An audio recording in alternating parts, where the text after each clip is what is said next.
So next question, question number 16. Now this is Croton Limited, engaged in the business of trading commodities. See, again in theory question also, first give top priority to the study material questions. This is all you can give important, but you can give a second priority. But study material question you have to write and practice.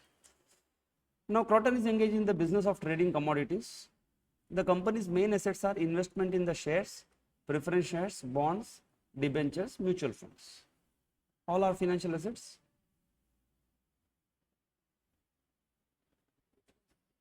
Mutual funds. You got a contractual right to receive cash. Yeah, you can redeem your funds and you say give me. They can't say. This is the same exception they have got in the financial liability. That there is an exception, no? Putable instrument.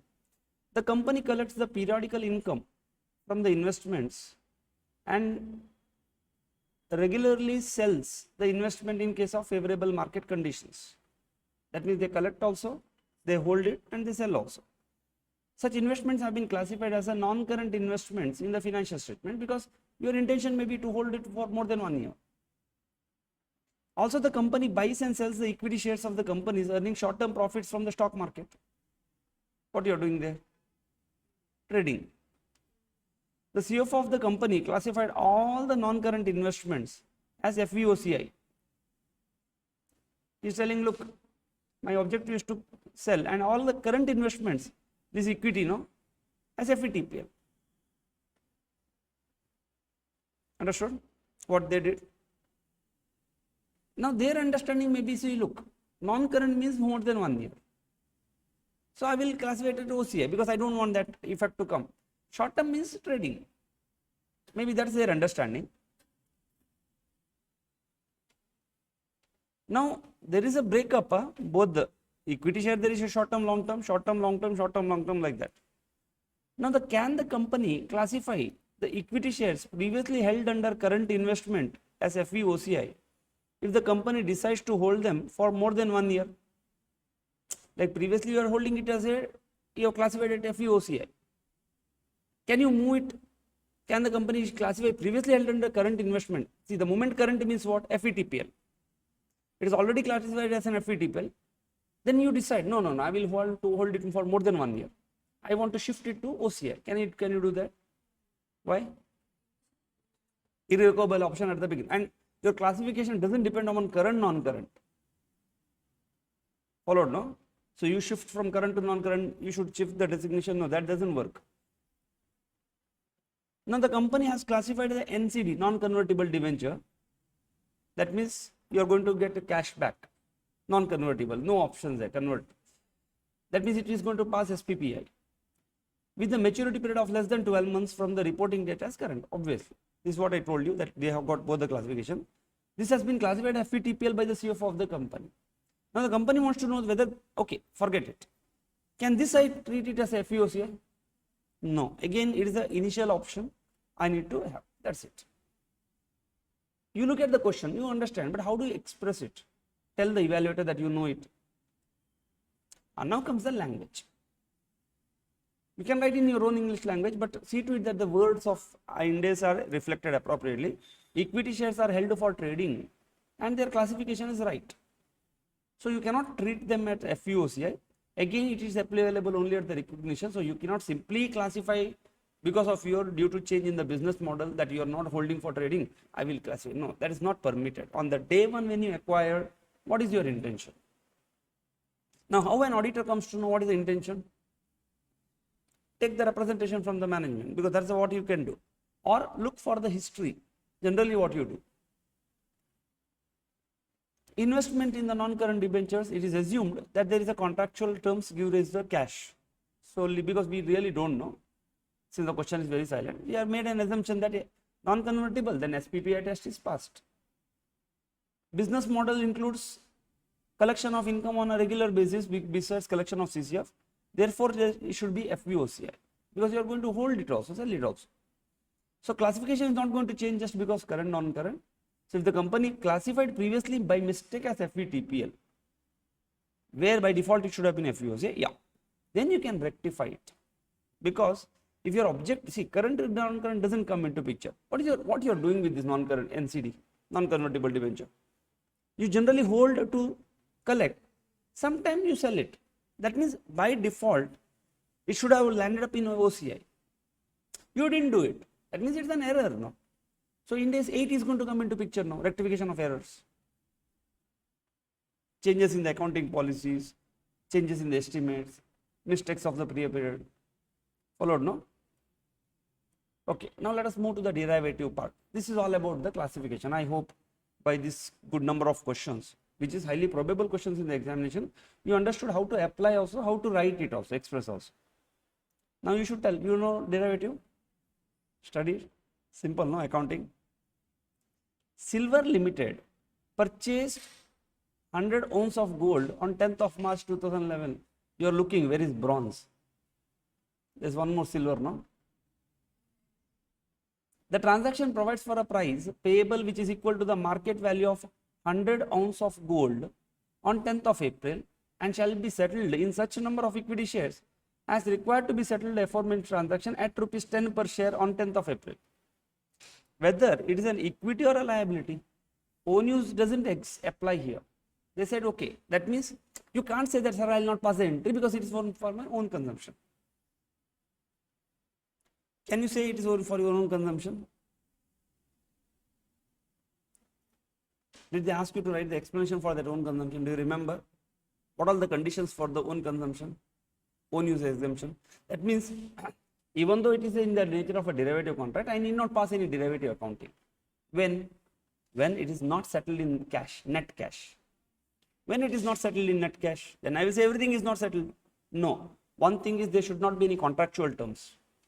You may not have contractual terms, but you do have a general practice that you should not do. You generally practice also not there, contractual terms also not there. You buy and sell it immediately within a short period. That is also not there. That item in which you enter into contract are readily convertible into cash. Now, which condition it fulfill here? This is condition number 1. See, there are 3 conditions for own use exemption. 1, net settlement. Net settlement has got 4 conditions. Second, FVTPL classification. You have designated into FVTPL. Then own use doesn't, because if you have entered into hedge something and that you have classified FVTPL, then why you are doing this? That you don't pass entry. You do it, accounting mismatch.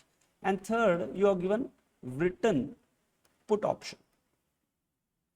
Or written option, not put option, written option. Either buy or sell to the option holder. That means you have entered into contract to purchase. Have you given an option to the opposite guy, the seller, to sell or not to sell to you? No. That means this condition is not applicable here. Is it that FVTPL host derivative contract, host contract is applicable? No. Now let us talk about the net settlement. Net settlement has got 4 conditions. Condition 1. Did the contract tells anything about net settlement? Has the terms, is there any term which says that you can do net settlement? No. Second, is there any general practice? No. Is there any indication that these people will buy the gold and sell the gold immediately? No. Is that gold such a subject matter, it can be readily converted into cash? Yes. So can you apply for own use exemption? No. That's what they said, own use exemption, do not apply. Don't simply leave that. Why they have told? What is the intention of telling that? Own use doesn't apply means you have to consider it as a derivative contract. The moment derivative contract comes, on the day 1 no entry, but from next day onwards, whenever you close your books of accounts, you have to pass that MTM entries. Now to pass that MTM entry, they are asking you only one question. Is this a derivative liability or it is an equity? Because if you look at the settlement is going to happen by the number of equity shares. First of all, is it a derivative? So many analysis, no? In one small question. Why do you say it is a derivative?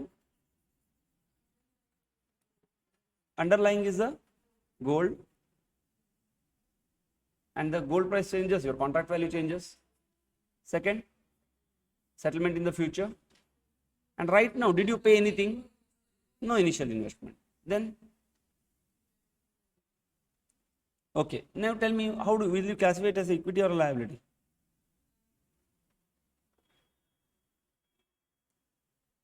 Sorry, why?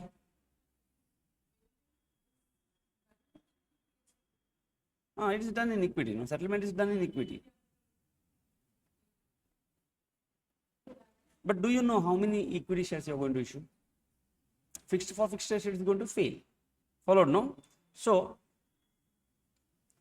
you need to explain first. Look, in the given case, the consideration is going to vary in response to the change in the value of the gold. Thus, it is a derivative contract because what you need to end up paying is going to be different. It's not a bank loan. Today you have taken a fixed loan, tomorrow you are going to return that fixed loan. Has it ever happened that you have taken 10 lakh, but you don't know how much you may have to return? Then it becomes a derivative. Non-derivative means you know for sure how much you need to return. And there is no initial investment settled after a future date. Yes, that is why it's a derivative contract. But when it is a derivative contract, now you look for the settlement. How this contract will be settled? It will be settled in the own equity shares. Now you go to the liability definition there, or asset definition there. The last definition, when the contract will be settled in the own equity shares and in a non-derivative contract or a derivative contract, are you going to end up issuing fixed number of shares? No. So you are going to issue other than fixed amount of cash for fixed number of shares. That's why on day one, you classify this as a financial liability. Which financial liability? Derivative financial liability. So on day one, you don't pass any entry. In between, when did you enter this contract? On 10th of March. In between 31st March comes. Now you have to evaluate the value, market price, and see whether you are in a profitable or loss situation. Then you need to pass one accounting entry and pass it to FETPL. And if at all this happened to pass fixed for fixed test, then on day one only it is classified as equity. On 31st March, you are not going to do MTM. MTM is not applicable. Because on day one only you know it's a big equity for you. Equity is not subject to any variations. Perfect? Clear? So in this you can answer any examination question, no? So this question is asked in an examination.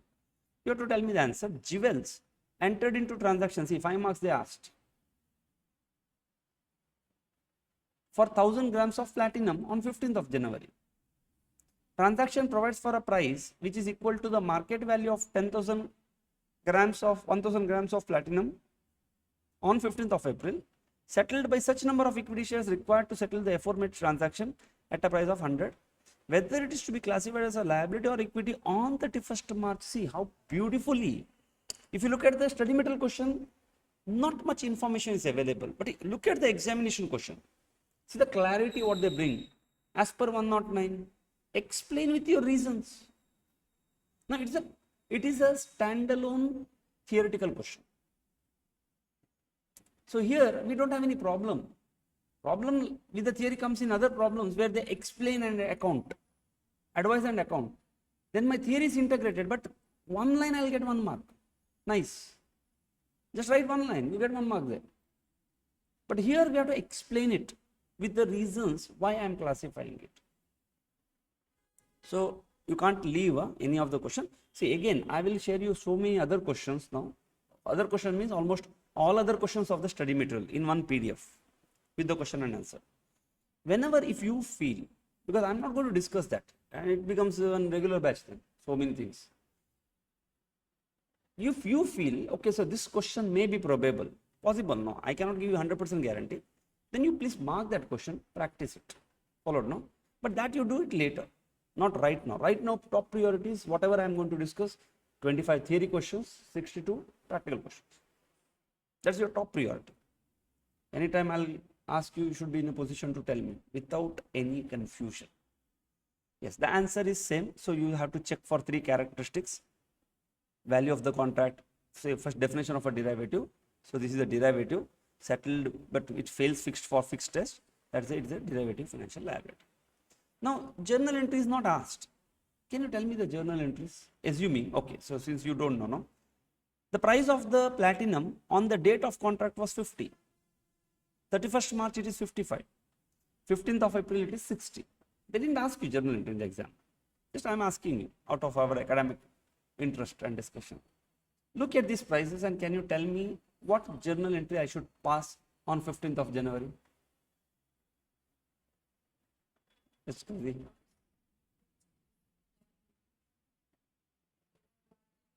Sorry? Platinum on 15th of January? Huh? Sorry?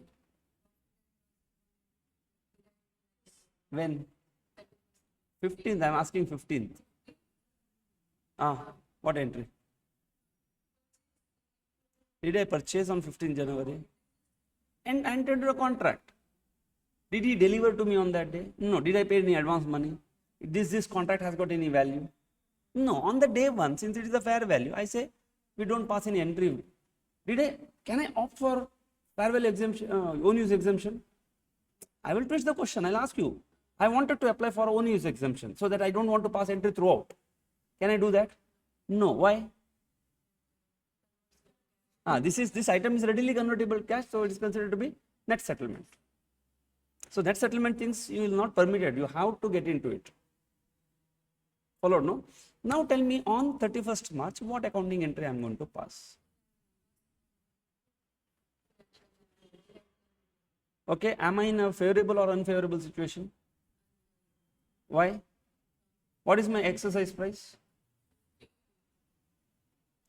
We will go back to the question. It will be settled. Okay. Payable equal to the market value.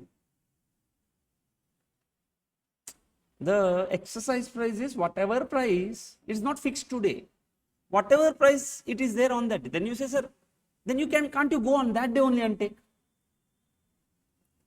What if it is not available? Like hotel rooms. I want to book today on 31st December. That person says, look sir, I cannot, because 31st December price I cannot tell you right now. That day price, that day only you have to pay. Oh, then shall I say, okay, then don't book. I will come that day and book. Probably that day somebody else might have taken. At least my room is booked. No. Price I will pay the market price. But today my room is booked. Understood, no? So why I am entering into such type of contract? See, right now, till now, all the derivative contract we entered, there was an exercise price. This is one instance, there is no exercise price. Then you ask me, what is the intention? Intention is to block it. Platinum is a very scarce resource. On that day, if I don't get, no, my business will stop here. What I'm going to sell? Follow? So, am I in unfavorable? Yes, unfavorable situation. So, what entry I'll pass? P&L account debit to derivative financial liability. How much? 5,000 rupees. 1,000 grams into 5 rupees. On 31st and 15th of April. On 15th April, what entry I'll pass? Sorry? Entry. Platinum account debit. How much? Derivative financial liability account debit.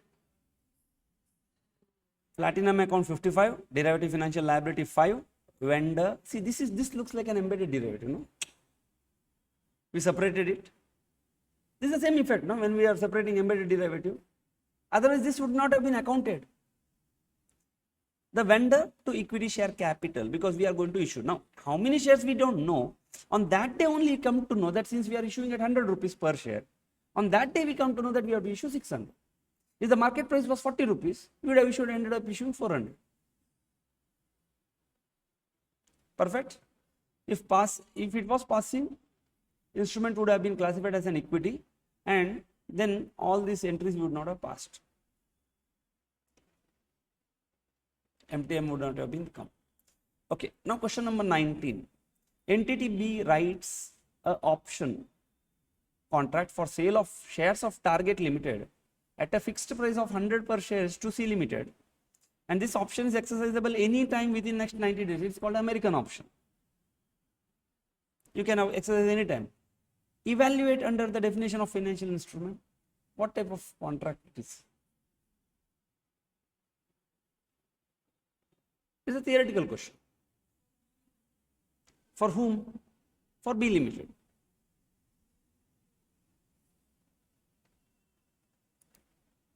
What type of contract it is? Does it pass fixed for fixed test?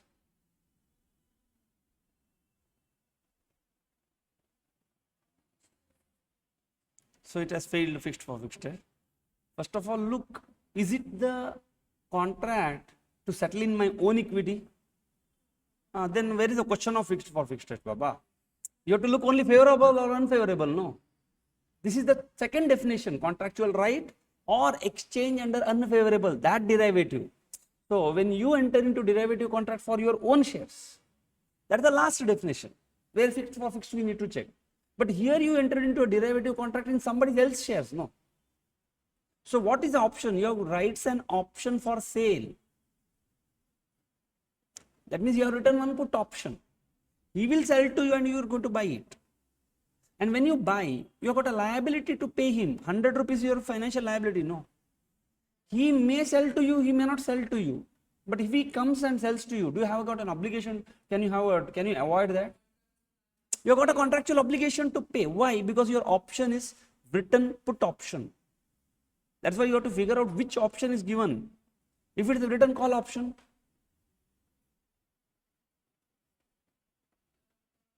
followed, no, it is definition changes. Since it is put, he can sell the shares of target to you and you have to pay at least 100 rupees cash. And if it is a favorable to you, he will never come back to you. Follow? It is a financial liability because you have written one put option. Such option will be exercised by C when it is a favorable to him.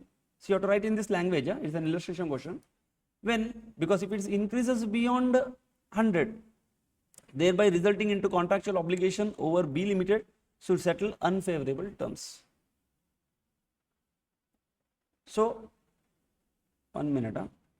In the B1 case, B Limited has written an option which is exercised by B selling equity shares of Target Limited. Okay, sorry. It is an option of written call option. So you have written one call option to C Limited to buy the Target Limited shares. Now, see, you are B, you are C, you are a writer. He has agreed to sell. That means which option is holding now? He is a holder.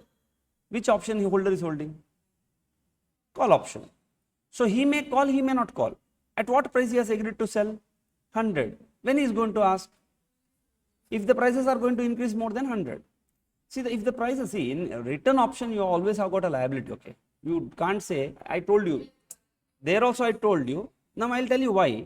If you are a writer, you cannot say I have got a derivative asset. Why? I told you, no, you can never be in a favorable situation. Because you are favorable means opposite party is unfavorable. Will you ever exercise? No. Now what happens if the prices are going to become 80? He will allow it to lapse. You don't have any financial obligation to pay cash. Now if he is 120, what he will do? He will agree to buy. Follow? Do you got an obligation to pay cash? In fact, you receive cash, no? Where is an obligation to pay cash? Whom we are paying? In fact, if he comes and tells you, look, when the market price is 120, he says, sir, give me. Do you have shares in your hand? No. You go from the market and buy from X Limited by paying 120 rupees and sell it to him at 20 rupees. Did you not make 20 rupees loss? And is it not your obligation now? Can you avoid that 20 rupees loss? That's why when you have written, whether it's a call option or put option, whatever it is, you have got an obligation. So you have got, it is an unfavorable situation. Market price is, if the market price is already 120 and if the option exercised, then you have to buy the shares at 120 rupees from the open market and sell at 100. So there is a financial liability. Now derivative, its value changes, no little investment, future. Yes, it is a written option, so it meets the definition of derivative financial liability. Clear? Very clear now? Yes. Next question. A Limited issues warrants to existing shareholders. Warrant means right shares. That they can buy additional shares of my own company at 150 rupees per share. Evaluate whether it is a financial liability. What it is? Why? Huh? So why it is not a financial liability? Question is clear?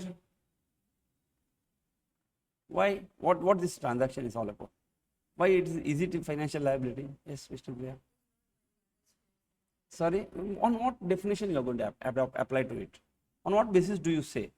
Yes, your answers are right, but how do you express and communicate to me or demonstrate me that, look, sir, it is not a financial liability?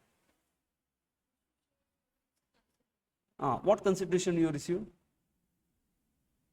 150. Today only you know? Yes.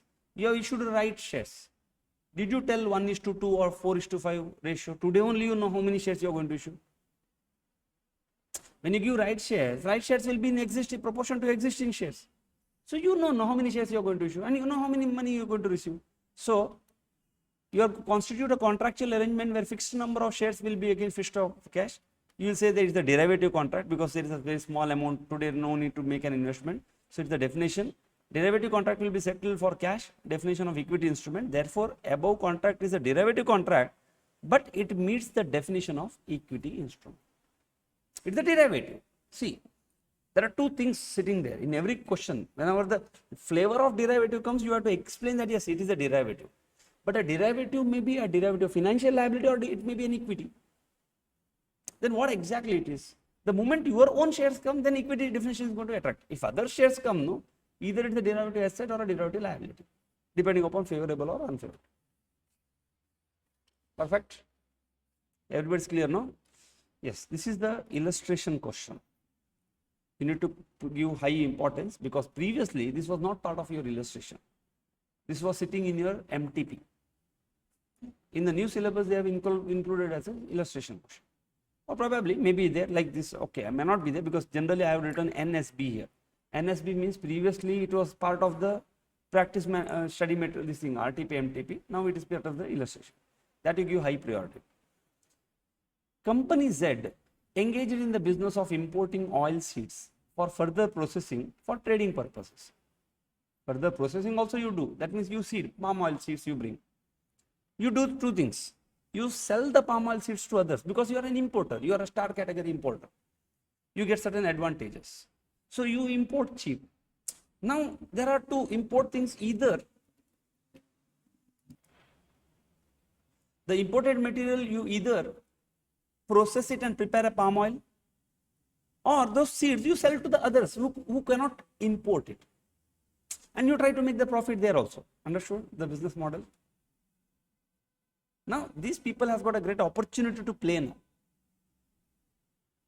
How? Let us see. It enters into the following contracts on 1st of October. Contract number 1. They agreed to import the oil seeds from a foreign supplier, 100 metric ton by paying $400 per metric ton. When 31st March 2012, it should be delivered 6 months from now. Is there any clause of net settlement in the contract? Does the contract, import contract says that, look, if we don't want, if I don't want, the difference or you don't want, whatever it is, the difference between the contract price and the market price on that day, we will pay to each other. Is that clause available? Yes, they have explicitly put that clause. God knows why. Arey Baba, you have got a plant there. You want raw material. Will you put this type of clause? If you put no, then that person, if he doesn't have a stock, he will opt for net settlement.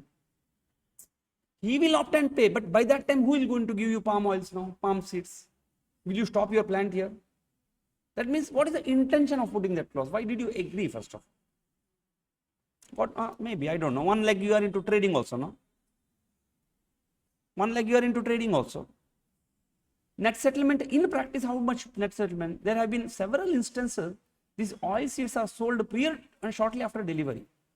These instances of net settlement constitute around 30% of the value of the import. That means, generally, this type of seeds, no, you totally buy, sell, you before you get delivery, you sell it to the third party.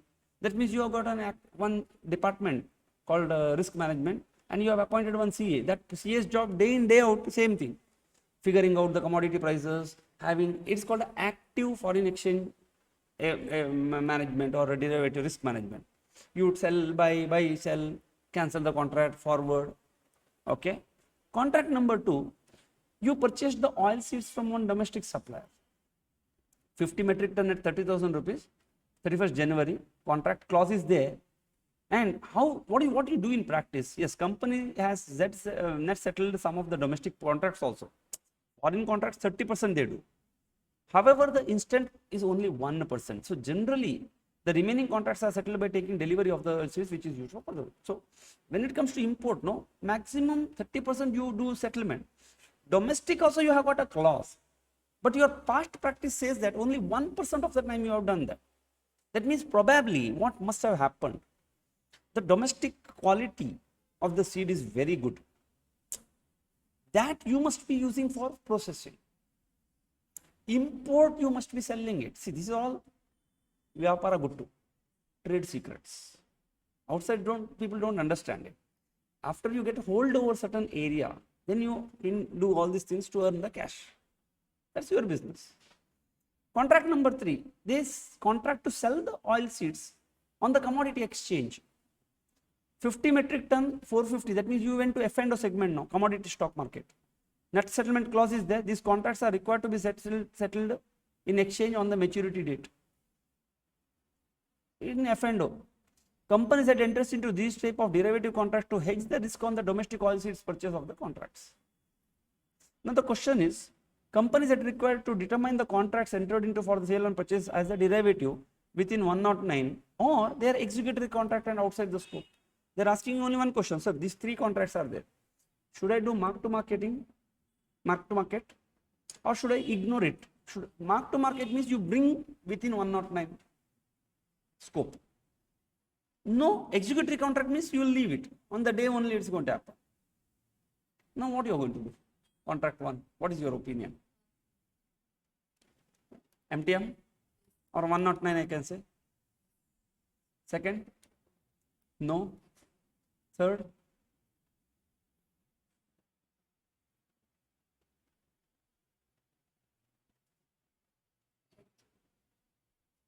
hedge accounting. If hedge accounting means I should bring into this, no? If I have to perform hedge accounting, then I have to do MTM. I have to bring it. Okay. So contract 1 permits net settlement, and the past practice also shows 30%. So you cannot say it's own use exemption. So it is a derivative instrument. So you have to designate it FVTPL. You have to figure out the nature of the forward contract here, and you have to do a fair value on the initial recognition is nil. On day 1 of the contract, you don't pass any entry. Subsequently, you will take it to P&L account. This is the answers you are going to write. Easy, no? Contract 2, it permits net settlement, and some instances you are done, but that is a very low case. So the practice is like a substance rather than the form. In a form, you may have net settlement for your safety sake, but generally you don't do that. So you can apply for own use exemption and keep it outside your 109. No need to do MTM. Contract number 3, it's the nature of a derivative contract by default, because you have entered into F&O. Whom you are going to, which truck you will take to the stock exchange and deliver there. So stock exchange contracts, futures and option contracts are always settled, generally 99% of the time settled net in cash. So they are derivative covered by 109, classified at FET.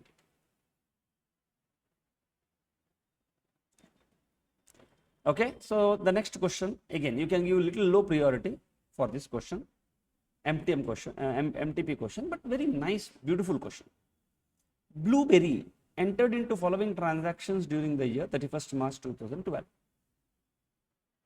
Now it entered into one speculative interest rate option. What is this interest rate option? It's called a cap option, floor option. Cap means call, floor means put. In interest, in AFM you discuss it. It's like an option contract on the interest rates, not on buying and selling of the shares. Now it costed you 10,000 rupees. That means on day 1 you had to pay something. That means, is it having a fair value? Does this contract has got a fair value? That's why you paid, no? Otherwise, why you would have paid? Option, when do you say fair value is 0? When you need not pay anything, you will not receive anything. But the moment you receive or pay something, which you call it a premium, it has got one value there. On 1st of April, to borrow 6 lakh rupee or 60 lakh rupee from Exxon Bank on 30th June, 6 months from now at 4%. This is like a forward rate agreement. Today only you enter that going forward I will take from so and so date for so and so date so much loan at so and so interest. But it is an option. That means I may take, I may not take. If it was not an option, you call it FRA. If it is an option, you call it cap. That's it. There is the same, no difference. Now the value of the option, when this is 1st April you entered, 31st March 2012 at the end of the year is 15,250. The value increased. You purchased a 6% debenture on 1st of April at rupees 1,50,000. Blueberry intends to hold the debenture until its redemption, and redemption is going to happen in 5 years down the line. Effective rate of the bond is 8%. Purchased 50,000 shares of Cox on 1st of October, rupees 3.5 as an investment, and the share price on 31st March 2012 was 3.75. Now what you need to do is simple. This is all these instances, 3 instances happened when? In the year 2000 to 2003. All the 3 contracts you entered during this year. Now comes 31st March 2000. During the year end, that means afterwards, subsequently, 1st April you entered into speculative contract on 1st April 2010, okay. And which is going to expire in 2012. Now, when you are into 31st March 2012, because they have given you 31st March 2012, that means this contract is not entered into 2012, 13, 22 to 23. It was entered some time back. Now you are on 31st March 2012, the balance sheet date. Now on 1st April 2011, okay, again you are at the end of the year. 1st October 2012, the shares in Cox of 3.5 investment, the share price on 31st March, okay, you can treat it like 2011. This is a print mistake in the study material. See, purchased 50,000 shares when on 1st April 2012 it seems. And the share price on 1st April, 31st March 2012 is 3.75. How it is possible? That means after you purchase, the prices have increased, makes sense. Now show the accounting treatment and the relevant extract of the financial statement for the year ended 31st March 2012 related to financial. Can you pass the journal entry, students? Yes, students, please pause the video. There are 3 transactions. Just pass the journal entries for these 3 transactions, and then we will see. And they asked you to show the extract of the financial statement. That means you have to prepare a balance sheet and the P&L. We will compare it later. Yeah, journal entries are required. Huh? Just pass the journal entries. Yes, students. So probability is low, but looks a probable question, no? And these questions will come like a surprise to you. Study material questions are highly probable questions. But when you come across this surprise question, only 2 choices: do it, leave it. And the more you think, the more you get stuck. So you should try it to you by looking at it. No, you are left with only 5 minutes. What you will do? Just finish it off. You can't effort thinking on what it is, where they gave me, what's going to happen about me, how the next exam will be, today what I'll going to do home. All those things you can't think at that point of time, no. Okay. So first thing is, you entered into a speculative contract by paying 10,000 rupees. One point of time we discussed, what is this? It's like a premium. Now, there is no clarity told. So we can say we will charge it to P&L account, or we can treat it like an asset. No. So my first thing, interest rate is the derivative contract. It's a derivative because it's an interest rate option. I will take it to FVTPL. So since I am paying 10,000, it has got a fair value. My first entry will be option, interest rate option, financial asset account debit to bank. Subsequently, the value became more. So again, I will say financial asset account debit to fair value gain. But where do I take it? P&L, because it is my FVTPL. So on 31st March 2012, 22, whatever it is, I am going to show a derivative financial asset worth 15,000 to 15 in my balance sheet. Now, is it my equity? It doesn't come into picture because it's an option. It has no net settlement in the equity shares. Then I would have applied that fixed for fixed test. Sounds very simple. No? You must be wondering why it didn't strike to me. It's very simple. That's what I'm telling you. Things are really simple, really simple. You just analyze it. Now you go to, okay, first, so forget. I'll give you a concession. Second, you got stuck in the first one only. Because I don't know, this question may be coming for 5 marks or 10 marks. You got stuck to the first one and they also know it. That's why they give that first question that only. Second, you could have done, no. You don't have any excuse for the second one. In the time given, have you tried the second one? No, that means you are not practicing one principle. Don't know, leave it. No, because you are stuck to your age-old practice. Don't know, sit and think. That's not going to work out, students. You have got just 3 hours. You have to be much faster, much quicker in your thinking and in your attitude. Because passing examination is not just a skill. It requires a competency of judgment. What should I do? Feeling. See, every spun feels afraid. But somebody takes the courage to move forward. That is competency. You need that in the examination. Because they will psychologically try to play with you. Followed, no? Now, second question, what? It's a derivative. At the market term or off market term? If I go back to the question, at the market term or off market term? Huh? Off market term? Have they told you market rate of interest?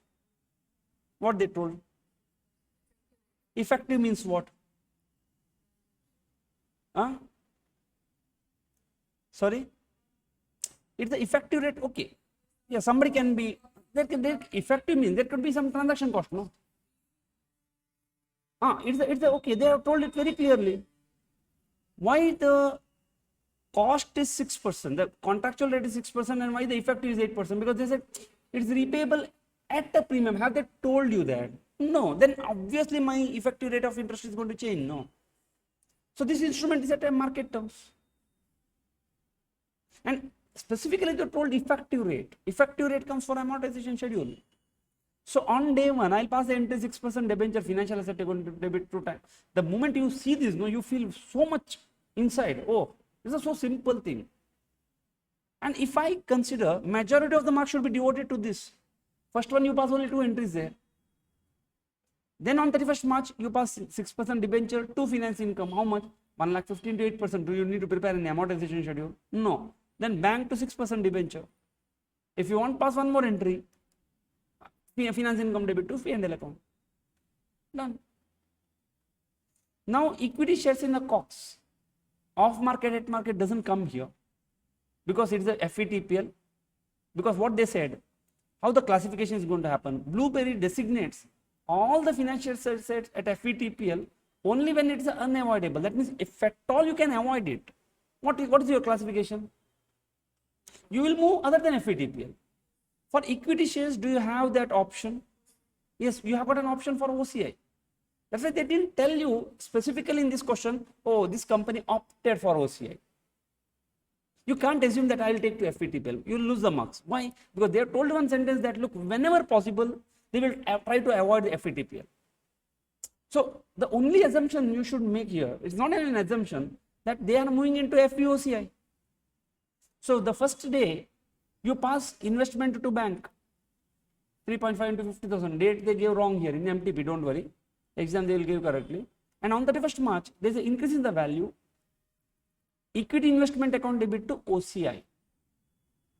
And if you write here P&L, you are going to lose the mark here because you can't make that assumption, that assuming that they have taken to it. They try to avoid it. No. Have they told you this is meant for trading? No. Is the only thing? No. They asked you 2 questions here. If you look into the question, show the treatment. Probably they may change it into the past journal entries and relevant extracts. So you have to prepare a balance sheet extract where you should show non-current assets, non-current assets, financial assets. Your equity investment and debentures are non-current assets. And under current assets, your interest rate option will be your current assets because it's a derivative. Now coming to the P&L, because they didn't ask you balance sheet, they have financial statement. Finance income, you will have fair value gain of interest rate you will show. In OCI, under no recycling heading. You have to be very specific there. You can't simply write, oh, under OCI I'll put one heading. It is a non-recyclable, no. Equity FVOCI. Under that fair value gain, 12,500. Perfect, 10 out of 10. Do you see the marks? Worth, Baba. 10 out of 10 you can score. Obviously. Followed? Yes, the last question we will see called hedge accounting. Again, one question I found in MTP. Discuss the need for hedge accounting and various types of hedges. So, why hedge accounting is needed? Because accounting mismatches can happen during measurement or recognition. Like we discussed that mismatch, how it is going to happen. That is the need for hedge accounting. They didn't talk about the steps in hedge accounting. Oh, I start with the instrument, this, that, and all. In measurement, like some can be non-derivative or measured at a fair value, while the commonly hedging instruments are measured at a, some are not measured, some are measured. That means something will go into balance sheet, amortized cost, something will go to P&L account. That's why this is called a measurement inconsistency. Or unsettled forecast transactions are not recognized only. Like you have got one import. Import is going to happen 6 months from now. Did you pass an entry for that import? No. It's called unrecognized transaction. Whereas you enter into one derivative to hedge that 6 months import. So to avoid, this is called the recognition inconsistency. Followed, no? For this we need hedge account. Now types of hedge, we have got 3 hedge: fair value hedge, which will try to hedge the fair value; cash flow hedge will help variability in the cash; net investment. See, again, accounting and all, they are not asked till now. So don't worry about it. If it comes, just leave it. What you remember, what we discussed, write something at the end when the half an hour is left. First, you don't touch it. Study this. This can be a probable question. Yes, with this, I am very happy to tell that we are done with the beautiful, powerful chapter called Financial Instruments.